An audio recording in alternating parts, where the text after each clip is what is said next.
বিকাল 4টা বেজে গেছে, সকাল 7টায় তো ফোন নিয়ে বসেছিলাম, বেশিক্ষণ তো হয়নি। না, স্নানটা সেরে ফেলি, এসে আবার মোবাইল টিপবো। মাম্মাম চলে আসো, স্নান করব আমি। আমার মাথাটা ঘুরছে কেন? হ্যাঁ প্রিন্সেস চলো। ও মাই গড, ও মাই গড, Oh no!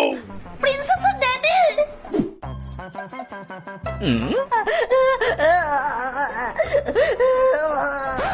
প্রিন্সেসের মম, একটু শান্ত হও। না হানি, আমি পারছি না তো, আমি জাস্ট পারছি না শান্ত হতে। শুনুন, চিন্তার বিষয় নেই, সামান্য একটু মাথা ঘুরিয়েছে। তো এমন কি করলে ওর মাথা আর জীবনেও ঘুরবে না? আপনি টাকার চিন্তা করবেন না, আমরা অনেক ধনী, আপনাকেও কিনে নিতে পারবো। দেখুন ম্যাম, ও সারাদিন বাড়িতে বসে বসে খায়, শরীরের নাড়াচাড়া নেই, মাথা ঘোরাটাই তো স্বাভাবিক, তাই না? তো আমি আমার প্রিন্সেসকে দিয়ে কাজ করাবো নাকি? হ্যাঁ আপনি কি বলছেন? দেখুন, হতে পারে ও আপনার প্রিন্সেস, কিন্তু আমিও একজন ডক্টর, আমার যা বলেছিল তা আমি বলে দিয়েছি, বাকিটা আপনাদের দুজনের ব্যাপার। অন্য কোনো উপায়? আশ্চর্য, আপনি ওকে ঘরের কোনো ছোটখাটো কাজও দিতে পারবেন না? না না, ঠিক আছে ঠিক আছে, করবে করবে। হানি হ্যাঁ, করতেই হবে, না হলে এরকম বারবার হবে। আচ্ছা, আসছি আমি। আপনার ফিটা নিয়ে যান। ওর তো তেমন কিছু হয়নি, ফি নিয়ে আমি আর কি করব। আপনি এত কষ্ট করে এসেছেন আমার মেয়েকে দেখার জন্য, আপনার পারিশ্রমিক তো আপনাকে দিতেই হবে। এই নিন 2 কোটি টাকা। আচ্ছা, আপনি এত খুশি হয়ে দিচ্ছেন যখন, ধন্যবাদ আপনার, আসছি। তুমি ফালতু কাঁদছো কেন? ও উঠবে তো। হানি বলছি, ও যখন সজাগ হবে ওকে কিন্তু বলবে না ও যে মাথা ঘুরে পড়েছিল। কেন? না হলে ও এই কথা শুনে আবার মাথা ঘুরে পড়ে যাবে। আরে ওকে তো মাথায় তুলে না রেখে তোমার সাথে ঘরে কিছু কাজে ঝুঁক দেওয়াও। হ্যাঁ আমারও লাগছে যে ডক্টর সঠিক বলেছে। আর নয় তো কি। হানি, প্রিন্সেস চোখ খুলছে। মাম্মাম, কি হয়েছিল আমার? কিচ্ছু হয়নি প্রিন্সেস, তুমি জাস্ট একটু ঘুমিয়েছিলে। ও আচ্ছা, কিন্তু দুজনে আমাকে জড়ো হয়ে এভাবে দাঁড়িয়ে রয়েছে কেন? এমনি প্রিন্সেস। প্রিন্সেস, মাম্মাম তোমাকে একটা কথা বলবো, কিন্তু কিভাবে বলবো বুঝতে পারছি না। Oh no!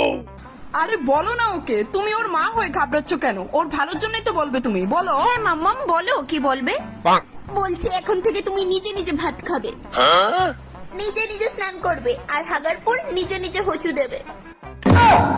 কেন মাম্মাম, এরকম করে কেন বলছো? আমি কি কিছু করেছি? তাছাড়া আমি তো নিজের হাতে ভাত খেতে পারি না মাম্মাম, আর না নিজের হাতে হোঁচট দিতে পারি। চিন্তা করো না, মাম্মাম তোমাকে শিখিয়ে দেব, তুমি শিখে নেবে তাড়াতাড়ি, কিন্তু তোমার শরীরটাকে অ্যাক্টিভ রাখতে হবে।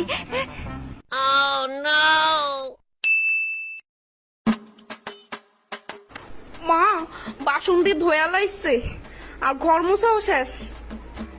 এখন গে কাপড়টি দাও, ভালো করে দইস। আমার মাথা কিরে ঘুরাইতেছে। মা,